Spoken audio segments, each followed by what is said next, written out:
एक बुजुर्ग हैं जिनको कवि कुल गुरु कहा जाता है। उनके खानदान की एक लड़की बंगाल से आकर उत्तर प्रदेश में उसका ब्याह होता है और फिर इस नए खानदान से एक चश्मो चिराग निकलता है जो सियासत की दुनिया में खूब नाम कमाता है। कैसे नाम कमाता है? वो प्रधानमंत्री का इतना खास होता है कि उसके जिम्मे होता है प्रधानमंत्री के सारे वॉरिंग फैक्शंस, सारे सलाहकारों की रपट के आधार पर एक निष्पक्ष आउटपुट देना। अपनी राजनीति के चरमोत्कर्ष के दिनों में वो उत्तर प्रदेश में प्रधानमंत्री की आंख होता है और बाद में उसी प्रधानमंत्री की बेवा के सामने वो बुजुर्ग खम ठोकता है और जो तमाम दूसरे बुजुर्ग उसको दम दे रहे होते हैं वो दोनों ही खांचों में अपनी उपस्थिति दर्ज करवा रहे होते हैं। फिर दौर बीतता है और दो प्रधानमंत्रियों के खास रहे इस नेता के पुत्र की राजनीति में आमद होती है, सफलता मिलती है, लाल बत्ती मिलती है। लेकिन 2014 के बाद जैसे सब बदल गया और फिर एंट्री होती है विपक्षी खेमे के कुछ नामों की। एक बड़ा नाम जो मौजूदा सरकार में बड़े पद पर है, उनके खिलाफ चुनाव लड़ने से इनकार होता है।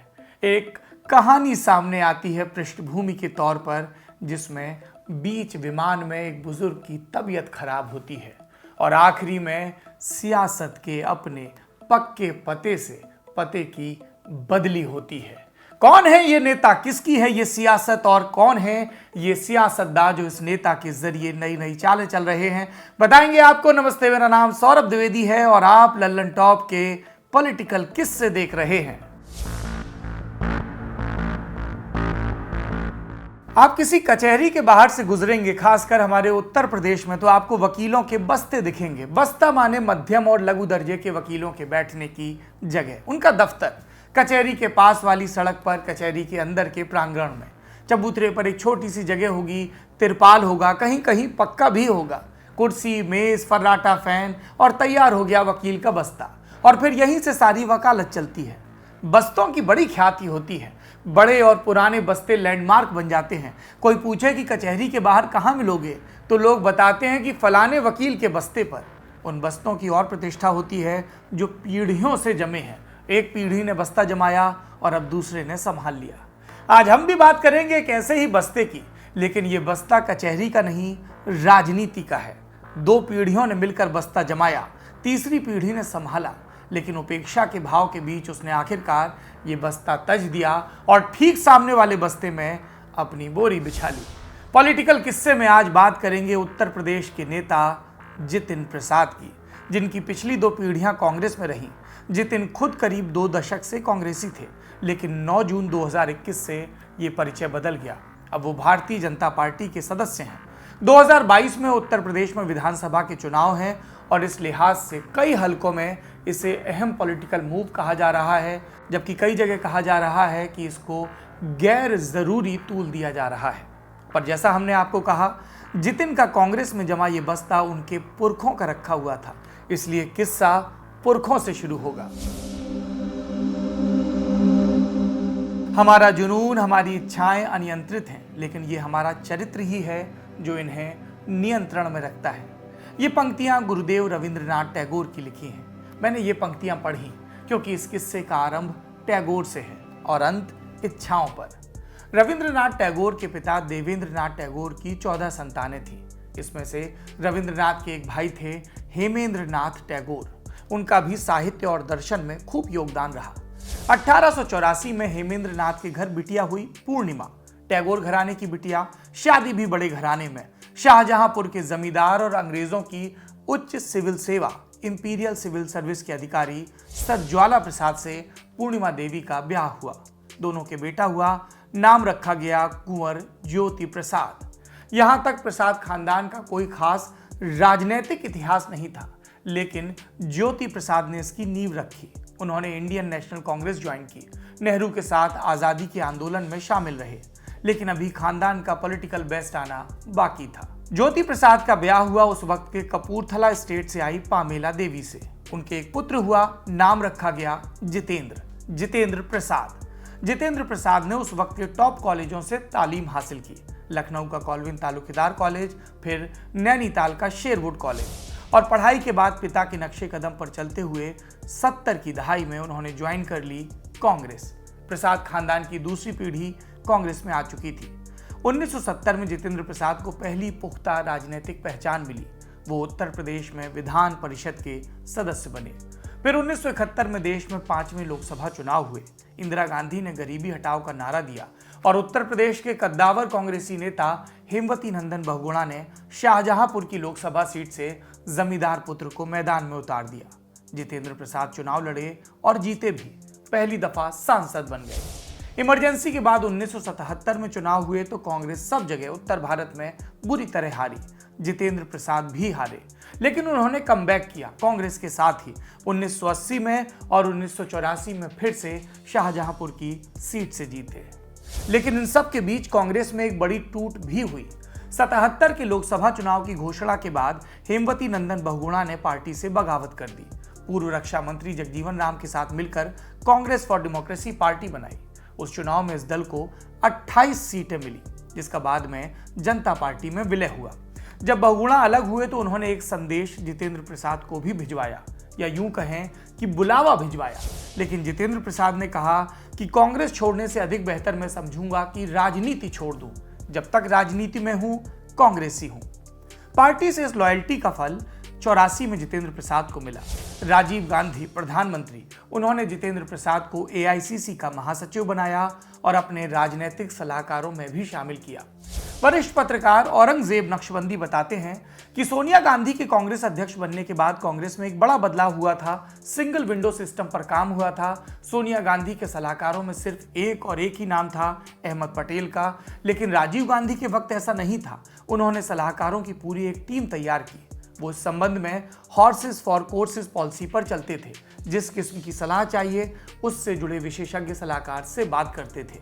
राजीव के सलाहकार मंडल का अहम हिस्सा थे जितेंद्र प्रसाद। इस बात से मशहूर लेखक, कांग्रेस का इतिहास 24 अकबर रोड लिखने वाले पत्रकार राशिद किदवई भी इत्तेफाक रखते हैं। उनके मुताबिक राजीव गांधी ने सलाहकारों में अलग अलग विशेषज्ञों को जगह दी, जैसे कानूनी सलाह के लिए पी शिवशंकर, कश्मीर पर सलाह के लिए माखन लाल फोतेदार, और फिर राजीव गांधी के अमर अकबर एंथनी के नाम से मशहूर 3 सलाहकार तो थे ही, अरुण सिंह, ऑस्कर फर्नांडिस और अहमद पटेल। लेकिन इतनी जबानों से अलग अलग सलाहें सुनकर राजीव कई बार कंफ्यूज हो जाते थे और कई बार तो झल्लाकर सबसे आखिर में आई सलाह मानकर बात खत्म कर दिया करते थे। इसका हल निकालने के लिए उन्होंने जितेंद्र प्रसाद को जिम्मेदारी दी कि वो सबसे सलाह जुटाकर उसका निचोड़ राजीव तक पहुंचाएं, और ये सख्त शब्दों में कहा गया कि ये निचोड़ निष्पक्ष हो। जितेंद्र प्रसाद को लखनऊ का इनपुट देने की भी जिम्मेदारी दी गई, जहां पर ठाकुरों और ब्राह्मणों के बीच सत्ता शफल करते करते कांग्रेस पस्त हो चुकी थी। राजीव के दिए ये काम जितेंद्र प्रसाद ने बखूबी निपटाए। कुल मिलाकर इन सब के चलते उनकी कांग्रेस में उस वक्त जगह मजबूत हुई। लेकिन उसके बाद एक तारीख, एक रैली और एक बम धमाका, और कांग्रेस की सियासत बदल गई।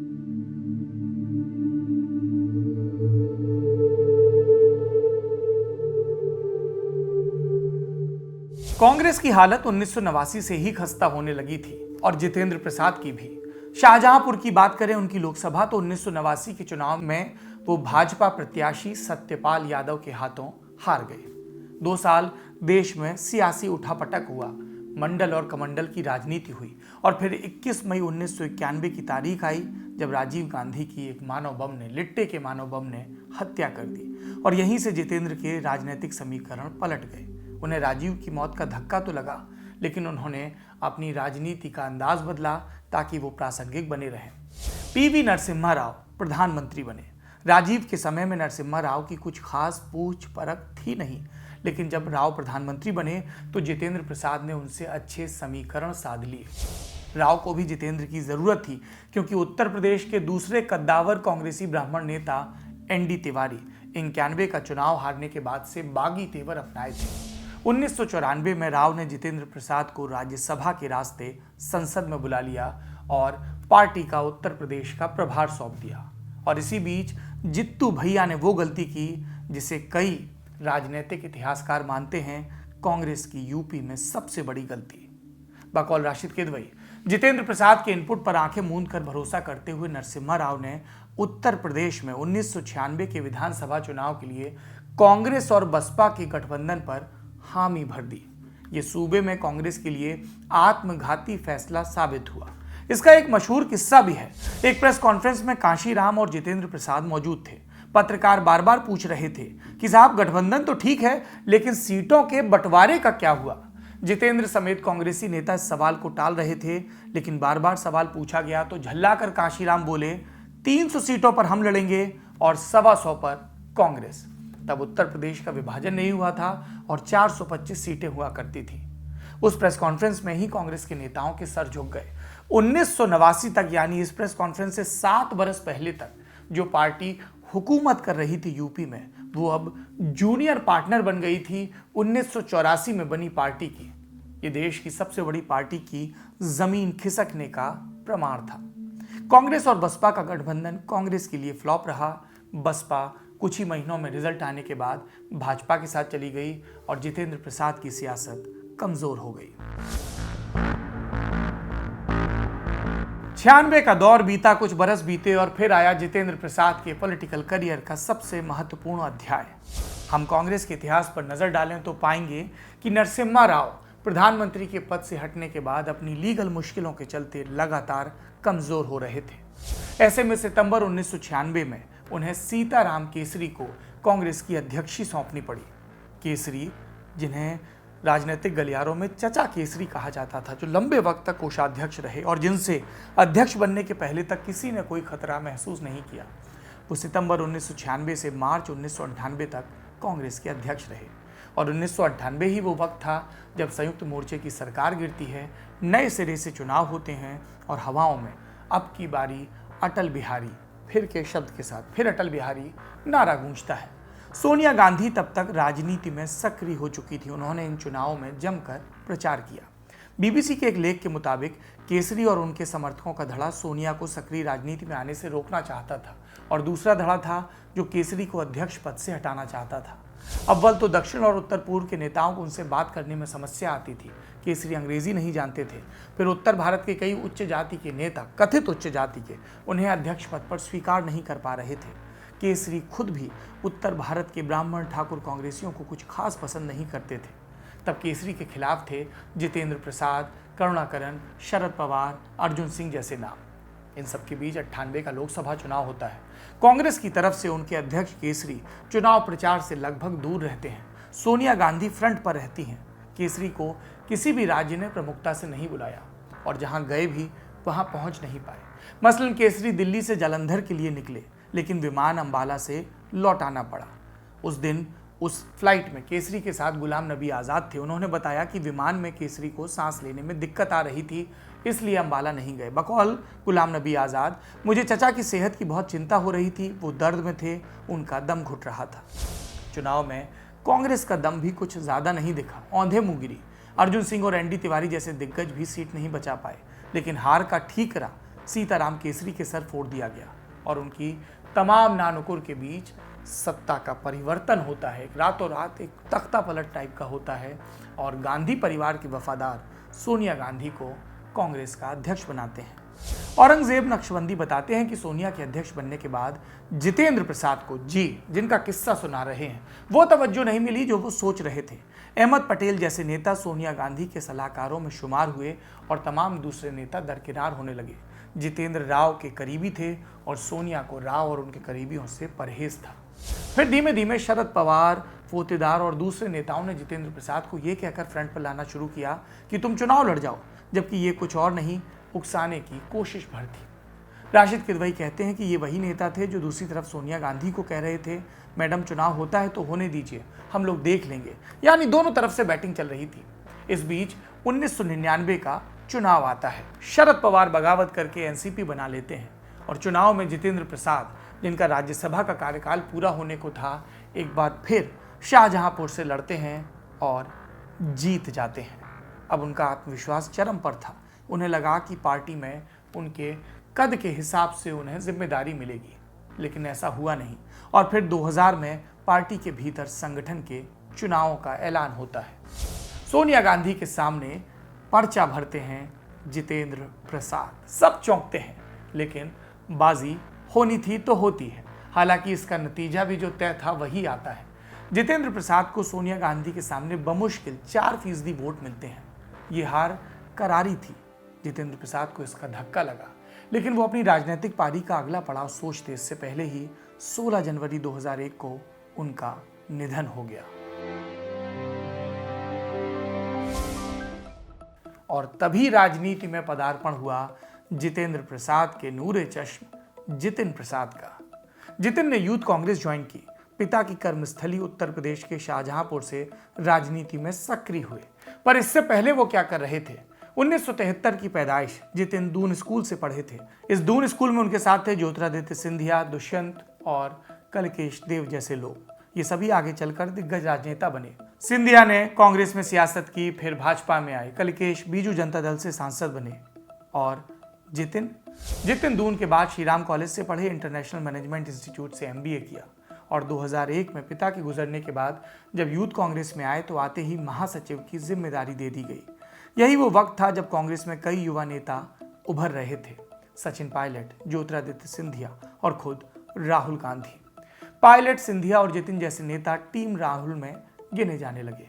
बकौल औरंगजेब नक्शबंदी। बेशक पायलट और सिंधिया से राहुल की अच्छी दोस्ती रही, लेकिन जितिन को साथ लेकर चलने की शुरू से एक ये भी सोच थी कि मैसेज जाए कि जिसने राहुल की मां के खिलाफ चुनाव लड़ा, उनके बेटे को भी कांग्रेस पार्टी में इतना मान मिलता है। 2004 में लोकसभा चुनाव आते हैं और इस मान को एक नया मुकाम मिलता है। जितिन को शाहजहांपुर से लोकसभा का टिकट मिलता है।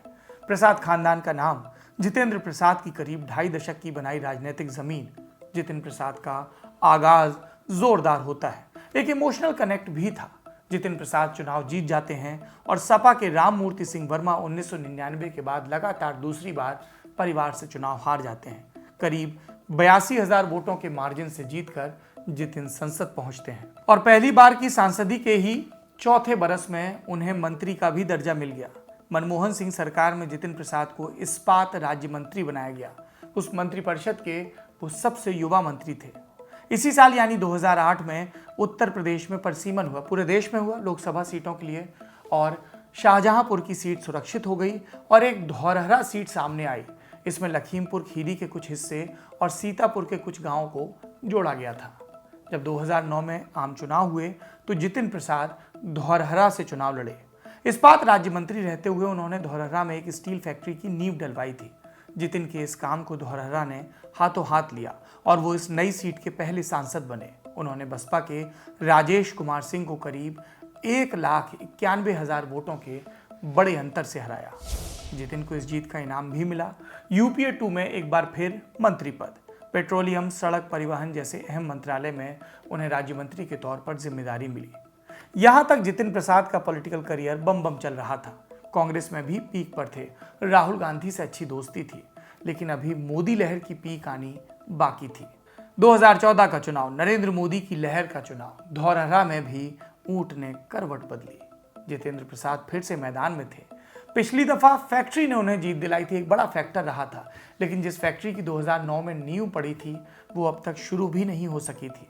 जितिन प्रसाद पर इल्जाम लगा, जनता से कट चुके हैं, राजशाही किस्म की छवि बनी और सामने भाजपा थी। जितिन चुनाव हार गए। भाजपा की रेखा वर्मा ने जीत हासिल की और जितिन सिर्फ चुनाव नहीं हारे, नंबर 2, नंबर 3 इन पर भी नहीं रहे, नंबर 4 पर पहुंच गए और विजयी प्रत्याशी से करीब 1,90,000 कम वोट मिले। लोकसभा में हार के बाद प्रदेश कांग्रेस में कुछ अच्छा करने की हसरत में उन्होंने 2017 में विधानसभा चुनाव लड़ने की ठानी और तिलहर से टिकट हासिल किया। जितिन तब तक अपना जनाधार खो चुके थे। जितेंद्र प्रसाद को गुजरे भी 16 बरस हो चुके थे, लिहाजा उनके नाम को कोई राजनीतिक लाभ नहीं मिला। तो क्या हुआ? जो कांग्रेस समाजवादी पार्टी के साथ मिलकर चुनाव लड़ रही थी, जितिन विधायकी भी हार गए। भाजपा के रोशन लाल वर्मा ने उन्हें करीब 5,000 वोटों के नजदीकी अंतर से मात दी। लगातार दूसरी हार निराश करने वाली थी, लेकिन अभी तक पार्टी का जितिन पर भरोसा कायम था। फिर 2019 के लोकसभा चुनाव आए। कांग्रेस के सामने अस्तित्व बचाने का संकट। उत्तर प्रदेश में प्रियंका गांधी और ज्योतिरादित्य सिंधिया ने कमान संभाल रखी थी। संगठन की दृष्टि से 2 हिस्सों में बांटकर, पूर्वी हिस्सा प्रियंका और पश्चिमी ज्योतिरादित्य को। राहुल राष्ट्रीय अध्यक्ष के तौर पर कमांड में थे और इस बीच दिल्ली से जितिन प्रसाद को सलाह दी गई कि जितिन जी, आप लखनऊ से चुनाव लड़िए। लखनऊ से लड़ना मतलब राजनाथ सिंह के खिलाफ लड़ना। हार मिलना लगभग तय था, लेकिन राजनीति में कई दफा हार भी नेता का कद बढ़ा देती है। सुषमा स्वराज, सोनिया गांधी, बेल्लारी, ये 3 कीवर्ड इस बात को साबित भी करते हैं। लखनऊ से राजनाथ के खिलाफ लड़ना जितिन के लिए एक दांव रहता जो शायद हार के बावजूद उनका कद बढ़ाता, लेकिन वो इसके लिए तैयार नहीं हुए। एक लोकसभा और एक विधानसभा चुनाव हारने के बाद वो तीसरी हार के लिए तैयार नहीं थे और तब उन्होंने धौरहरा से ही, जो उन्हें लग रहा था कि उनके लिए कमोबेश सुरक्षित सीट है, चुनाव लड़ने की ठानी। वो चुनाव लड़े और फिर हार गए, और न सिर्फ हारे बल्कि इस बार उनकी जमानत तक जब्त हो गई। यहाँ से फिर से रेखा वर्मा भाजपा की जीती, और दूसरी तरफ लखनऊ वाला प्रस्ताव ठुकराने की वजह से उनके राहुल प्रियंका से समीकरण भी बिगड़ गए। जितिन प्रसाद के राजनीतिक सितारे इसके बाद गर्दिश में जाने लगे, और यहाँ पर उठता है अहम सवाल कि पार्टी से विदाई के समीकरण कैसे बने। 2019 की हार के बाद जितिन को लगने लगा कि अब वो कांग्रेस के साथ मिलकर राजनीतिक सफलता का अध्याय नहीं लिख सकते। कांग्रेस को भी लगने लगा कि अब जितिन से आगे देखने का समय है। उत्तर प्रदेश और कांग्रेस की राजनीति को करीब से समझने वाले एक सीनियर पत्रकार नाम न छापने की शर्त पर एक टिप्पणी करते हैं कि जितिन प्रसाद उन नेताओं में रहे जो चांदी का चम्मच लेकर पैदा हुए। पार्टी में आते ही यूथ कांग्रेस के महासचिव, पहली बार सांसद बनते ही मंत्री, पिता की बनाई जमीन पर सियासत की, लेकिन जमीनी नेता की छवि नहीं बना पाए। कांग्रेस सत्ता में थी और राहुल गांधी के अच्छे परिचित थे, तो चीजें शुरुआती दौर में आसान रहीं, लेकिन 2014 के बाद कांग्रेस के साथ साथ जितिन का ग्राफ भी तेजी से नीचे आ गया। अब प्रियंका गांधी और राहुल गांधी पार्टी की ओवरहॉलिंग करने की सोच रहे हैं। पार्टी की राजे रजवाड़े की वंशवाद वाली छवि को खत्म करना चाहते हैं। इसमें आप विडंबना देखिए, खुद भी एक वंश से हैं।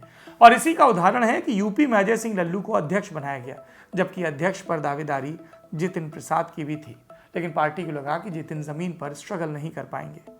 अजय सिंह लल्लू को यूपी चीफ बनाकर कांग्रेस जितिन प्रसाद को संदेश दे चुकी थी कि पार्टी की प्लानिंग क्या है। इस बीच 2020 के अंत में जितिन को पश्चिम बंगाल चुनाव का प्रभारी बनाकर भेजा गया, लेकिन वो एक लॉस सिचुएशन थी। कांग्रेस बंगाल में हारी, यूपी की राजनीति से भी जितिन दरकिनार हो गए, और जितिन को यह शिकायत भी रही कि बंगाल में उनकी बातों को वजन नहीं दिया गया, और पार्टी ने वही किया जो अधीर रंजन चौधरी या रणदीप सुरजेवाला ने कहा। जितिन नहीं चाहते थे कि बंगाल में कांग्रेस इंडियन सेकुलर फ्रंट के साथ गठबंधन करे। जितिन का कहना था कि इससे पार्टी की 2022 यूपी चुनाव की रणनीति पर असर पड़ेगा, ब्राह्मणों के बीच छवि कमजोर होगी। जितिन को अपनी भी ब्राह्मण छवि का ख्याल था, पर उनकी बात नहीं सुनी गई। बंगाल में कांग्रेस हारी, जितिन खाली हाथ लौटे, और तब उन्हें लगा कि जानबूझकर उनका पॉलिटिकल मर्डर करने के लिए उन्हें वहां भेजा गया था, जहां पार्टी होड़ में ही नहीं थी। एक चीज और थी, 2019 के बाद से ही जितिन प्रसाद की भाजपा से नजदीकियां बढ़ रही थीं। कहा यह भी जाता है कि 2019 में जितिन लखनऊ से नहीं लड़े क्योंकि वो राजनाथ सिंह को नाराज नहीं करना चाहते थे। वो 2 साल तक कांग्रेस में रुके, लेकिन बंगाल चुनाव के नतीजों के बाद उन्हें समझ में आ गया कि आगे भविष्य नहीं है। राजस्थान के कांग्रेसी नेता सचिन पायलट, जब उन्होंने 2020 में पार्टी से बगावत की, तब जितिन प्रसाद ने भी अपने तेवर पहली दफा सार्वजनिक किए। उन्होंने एक ट्वीट किया, सचिन पायलट सिर्फ मेरे साथ काम करने वाले नहीं बल्कि मेरे दोस्त भी हैं। इस बात को कोई नकार नहीं सकता कि उन्होंने पूरे समर्पण के साथ पार्टी के लिए काम किया। उम्मीद करता हूं कि ये स्थिति जल्द सही हो जाएगी। ऐसी नौबत आई, इससे दुखी भी हूं। जितिन प्रसाद उन 23 नेताओं में भी शामिल थे जिन्होंने कांग्रेस के नेतृत्व में बदलाव और पार्टी को ज्यादा सजीव बनाने के लिए पत्र लिखा, G23 का हिस्सा। हालांकि बाद में गांधी परिवार के दरबार में माफी मांगने वालों में भी वही सबसे पहले बताए जाते हैं। ये सब समीकरण उनका भाजपा के प्रति झुकाव दिखा रहे थे, और ये बात कांग्रेस का शीर्ष नेतृत्व भी समझ चुका था, इसीलिए उन्हें साइडलाइन भी किया जा रहा था। आखिरकार 9 जून 2021 को जितिन कांग्रेस छोड़कर भाजपा में आ गए। हालांकि यूपी के एक नेता को दिल्ली बुलाकर पार्टी ज्वाइन कराना मंच पर राष्ट्रीय नेताओं का होना, न कि सूबे के किसी बड़े नेता का, इन सब बातों ने इन कयासों को भी बल दिया कि क्या जितिन के भाजपा में आने को लेकर यूपी सरकार को या संगठन को कॉन्फिडेंस में नहीं लिया गया। और ये खबरें भी चलने लगी कि उन्हें पॉलिटिकली कैसे एडजस्ट किया जाएगा। और खबर ये चली कि जितिन प्रसाद भाजपा में आए क्यों, क्या वो ब्राह्मण चेहरा बनेंगे। कहा गया कि जितिन को कांग्रेस में भविष्य नहीं दिख रहा था। कहा गया कि प्रियंका गांधी के प्लान यूपी में जितिन की जगह नहीं बन रही थी, और कहा यह भी गया कि जितिन लंबे समय से कोशिश कर रहे थे यूपी का ब्राह्मण चेहरा बनने की, और इसी कोशिश में उन्होंने जुलाई 2020 में ब्रह्म चेतना संवाद कार्यक्रम की घोषणा की। कहा कि यह कार्यक्रम ब्राह्मणों के हितों की रक्षा के लिए बनाया गया है, और एक वक्तव्य दिया कि प्रदेश में योगी आदित्यनाथ सरकार ब्राह्मणों के साथ सौतेला व्यवहार कर रही है। उस वक्त कांग्रेस ने इस बयान से किनारा कर लिया। कई नेताओं ने यह तक कहा कि यह जितिन प्रसाद का निजी मसला है, पार्टी का कोई लेना देना नहीं, और अब वो इन्हीं हसरतों के साथ भाजपा में है। भाजपा ने जितिन को हाथों हाथ लिया क्योंकि 2018 के बाद से यूपी में इस तरह का एक धड़ा सेंटीमेंट बना रहा था कि सरकार को लेकर एक एंटी ब्राह्मण इमेज बन रही है। ये मैसेज दिल्ली तक भी पहुंचा। 2018 में लखनऊ में एप्पल एग्जीक्यूटिव विवेक तिवारी को कथित तौर पर 2 पुलिस वालों ने मारा। 2020 में बदमाश विकास दुबे का एनकाउंटर हुआ और भी कई इस तरह के केस जिनके बेस पर ये नैरेटिव बनाने की कोशिश की गई। हालांकि जितिन प्रसाद कितने बड़े ब्राह्मण चेहरा हैं, राजनीति के जानकार इस बात में दम नहीं मानते। यानी भाजपा में आने के बाद भी जितिन को अपनी जमीन तलाशनी होगी। वैसे भी दिनेश शर्मा, ब्रजेश पाठक, रीता बहुगुणा जोशी, लंबा सिलसिला है। उन सब के बीच देखिए कुंवर जितेंद्र प्रसाद के कुंवर जितिन कितनी जगह बना पाते हैं।